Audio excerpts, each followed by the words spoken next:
Patriots reporter Mike Reese caught up with Drake Maye at his football camp today. Those who follow on social media noticed you were together with some of your teammates. Yeah. What did you get accomplished? Yeah, it was awesome. I think be with the guys, find a time where we've had about a month off to get back together, throw some routes. I think the bonding is more important than really the football, but also the time to, throw it around, throw some routes, and just have some dinner and get out in the pool, on the lake. It was a good time. And you're getting ready to report to training camp. What are you looking forward to? Yeah, I think just getting back with the guys, seeing the guys. It's been about a month. Ready to get back to work and get ready for games almost. We're 2 months out now, and it's coming close. So getting back with the guys and kind of building the bond and building the culture. Man, first of all, Drake Maye, just one of the great guys. Like, he donated his wedding gifts to charity. He's out there doing a camp for the youth. I love it. Tim, what do you expect from Maye with the new group around him, including Stephon Diggs?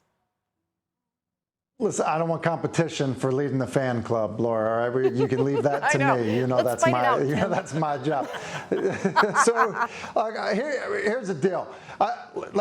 I thought he was one of the best prospects I've ever seen coming out of school. I really do. In terms of, it's a rare, guy in terms of, size, athleticism, intelligence, competitiveness, all of that stuff.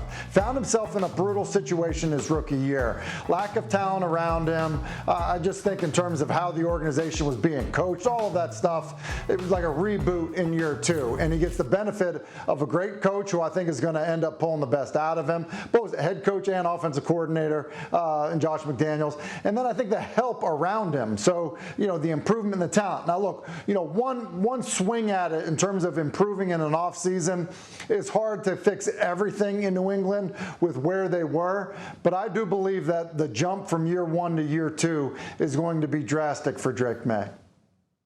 I don't think it was hyperbole what Tim just said about Drake Maye being one of the best prospects he's ever seen. I also don't think it's hyperbole to say that he played behind one of the worst offensive lines I've ever seen. It was embarrassing at times. It looked amateurish at times. So to bring in genuine credibility, starting with Mike Vrabel, I think is one of the best coaches in the sport, who's going to raise the talent for, and then drafting Will Campbell, getting more NFL skill guys for him. Stephon Diggs, obviously. Kyle Williams, their draft pick. I really, really like that at Washington State. This is going to be almost, and I hesitate to do this because I've heard excuse making before, it's almost going to be like Drake Maye's rookie year. Just because of the lack of talent he had last year. It was so low. I just feel like this is a fresh start for him. He survived last year, survived in advance. He's going to have a great year ahead of him. So a couple things. Number one, Tim is absolutely right. I remember those, last year, during the draft, those get-up shows. Tim was the one, literally going to bat for Drake Maye. He was, while everyone was talking about Jaden Daniels, he was like, no, Drake Maye. Drake Maye's the guy. Tim should do a few victory laps. Yes, absolutely. He would never, but he should. He absolutely. We'll wait. Absolutely. That's number one. But I am very bullish on the New England Patriots. I think the Patriots are going to be one of those teams that's going to surprise a lot of people. They're going to jump out and be like, whoa, Patriots have done what? Because a lot of it has to do with, like you talked about, Kevin, number one, it starts with Mike Vrabel. When you get the coach right, a guy who's been in this league, who's coached in this league for a while, and done it at a high level, that brings credibility. Josh McDaniels leading the offense again in New England is going to be huge for Drake Maye and this whole entire outfit. Obviously, you talked about Will Campbell, number 4 pick out of LSU, Morgan Moses, who they signed in free agency. I think addressing the offensive line, that aspect is going to be better. New England's defense, I think, is going to be one of the best units in the National Football League. So when you add it all up, to me, New England is primed to make a big jump in 2025. I once asked Rodney Harrison to describe Mike Vrabel, and this is what the Patriots need. Rodney said, Mike Vrabel is the best a-hole I've ever met in my entire life. And that is what a head coach should be. I would absolutely agree. He's the type of guy, being a former teammate, that you hated playing against him, but if he's your teammate, you love him. Yeah. You love him. You want that a-hole on your side. All right. Oh, that laser vision at the end. Did you guys catch that? Tim, we heard it there. The Chiefs motivated after the Super Bowl loss, as we might expect. But how much does that really matter? Look, I don't know that matters as much as the way that Andy Reid has coached through his career. You think about, I think it was 4 straight NFC Championship games in Philadelphia. There was never really a hangover, of the teams he coached in Philadelphia. And I don't expect there to be a similar thing with the success that they've had, or, just kind of that, hey, like you got there and now, the focus is you're looking too far ahead to get back there, and kind of avenge the loss of last year. I just don't think Andy lets that happen. I think he does an excellent job of identifying, relating to his team, and really, creating an environment where like guys are focusing on like just getting a little bit better. Even, a 35, soon to be 36-year-old tight end to be a little bit better. Like I just think that he does such a good job of that while it may become the story, like I don't think it's the day-to-day story for Kansas City.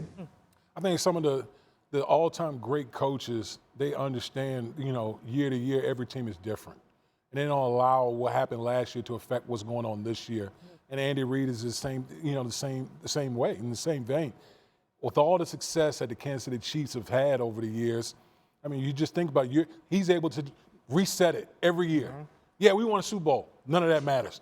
Now we got a whole nother year with a whole different team. And so I don't think, what happened in that Super Bowl is going to have any effect on what's going on this year. Yeah, you've heard some of the kind of chirping from, Mahomes is on this revenge tour and all those type of guys. Right. But at the end of the day, I think the coach is going to set the temperature, going to set the culture, and let those guys know, hey, that happened last year. It has no bearing on what we're going to do this year. I mentioned we were just at Titan University NFL Live win. Watching Travis Kelce move around, he looks maybe slimmer. He looked like he was in great shape, all of the things. Can he bounce back? And what does that actually look like for a player that is 35 and, as Tim said, going to turn 36? So we're going to keep doubting him, and we're going to say his numbers keep going down, and then in January he's going to be wide open, and he's going to find 25 yards of space, and he's going to win a game. That's just how it goes. When I look at Travis Kelce, I see 2 problems the last 2 years that have caused some of his numbers to go down. Number one, he avoids tackles less according to PFF. He used to avoid about 15 tackles a year. Now it's 4. That's just a sign of aging, frankly. He gets less yards after the catch. That is also a sign of declining athleticism. But nobody just sits down in a zone defense quite like Travis Kelce. Nobody understands the 2-man game with Patrick Mahomes. Unless there is a real development in the deep passing game this year with Patrick Mahomes, Travis Kelce is still going to be a vital target and the reason they're going to win a lot of games. And as I said, nobody's better at catching the ball in January. So yes, he will bounce back and he'll do what he always does, which is win games. Another thing that makes a big difference, we talked about it, they've made it a priority to protect Patrick Mahomes, which they really needed to, especially after the way that Super Bowl went.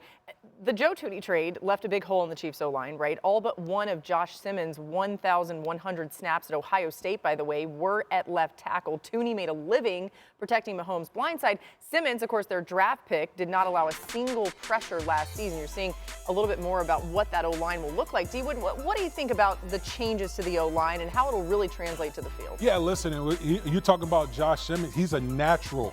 Remember, Joe Thuney was playing out of position. Yes. Right. As great as he is, he's a natural guard. And so for me, Josh Simmons, if healthy, is going to be a major upgrade for the Kansas City Patrick Chiefs. Mahomes took 70 hits last year, the most in the NFL. That cannot happen again. I do think that the fact that Josh Simmons wasn't as healthy as he would have been if he hadn't had the knee injury ends up benefiting the Chiefs. Yes, You just got to see it all play out.